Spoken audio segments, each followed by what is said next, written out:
તે જો બજેટ રજૂ થવા માટે હવે ફક્ત 3 દિવસ બાકી છે ત્યારે ડિફેન્સ, રેલવે અને એગ્રી ક્ષેત્રો પર બજારનું ધ્યાન કેન્દ્રિત છે.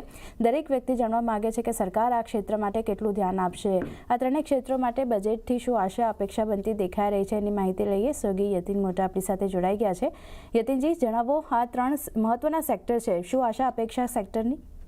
તો બજેટ એક્સપેક્ટેશન્સમાં 3 મોટા સેક્ટર્સ છે જ્યાં જનરલી લોકો વધારે જાણવા માંગી રહ્યા છે: ડિફેન્સ, રેલવેઝ અને તેમજ ફર્ટિલાઇઝર. કારણ કે એગ્રી એક એવો વિષય છે જે ગવર્મેન્ટના નજીક છે. સૌથી પહેલાં ડિફેન્સની વાત કરીએ, કારણ કે અહીંયા સૌથી વધારે એલોકેશન આ બજેટમાં તમને આવતા જોવા મળી શકશે. પર્ટિક્યુલરલી ડિફેન્સની વાત કરીએ તો છેલ્લા ટાઈમ લગભગ 6.8 લાખ કરોડની આસપાસનું આઉટલે હતું, જે 7.5 થી 8 લાખ કરોડ રૂપિયાનું થઈ શકે છે. એટલે 10 થી 15% વધારો ડિફેન્સના બજેટમાં આ વખતે જોવા મળશે. શું થશે?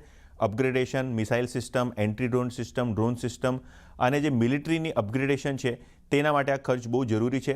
ઇનફેક્ટ જે ક્વિક રિએક્શન SAM મિસાઇલ એટલે સરફેસ ટુ એર મિસાઇલ છે, Pinaka rocket system, missile systems છે, આ બધી જ ઓર્ડરિંગ માટે જે છે આઉટલે આપવામાં આવશે અને કદાચ ઘણી બધી લિસ્ટેડ ડિફેન્સ કંપનીઓનો આનો ફાયદો થાય. તો આ એક સ્પેસ ઉપર નજર રાખીશું. તેમજ રેલવેઝ એક મહત્ત્વનો વિષય છે. 4 થી 5% અહીંયા એલોકેશન વધી શકે છે. પર્ટિક્યુલરલી વાત કરીએ તો વંદે ભારત અને જે અમૃત ભારત ટ્રેનો છે તેના રૂટને વધારવામાં આવશે.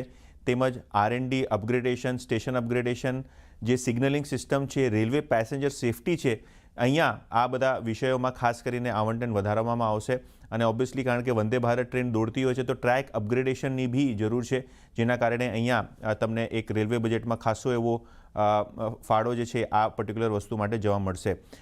હવે વાત કરીએ એગ્રી સેગમેન્ટની, એટલે કે જે ફર્ટિલાઇઝર સ્પેસ છે ત્યાં ફર્ટિલાઇઝરની સબસિડીમાં લગભગ જે આંકડો છે એ સ્ટેબલ રહેવાની આશા છે.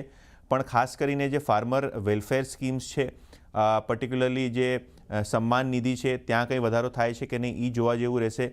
તેમજ જે આપણે ઇરિગેશન સ્કીમ્સ છે, અહીંયા કઈ હિસાબે ફાળો આવે છે એ બી જોવા જેવું રહેશે. તો જે ફર્ટિલાઇઝર એગ્રી સેગમેન્ટ છે, અહીંયા બી સરકારનો ફોકસ આ બજેટમાં ખાસ કરીને જોવા મળી શકશે.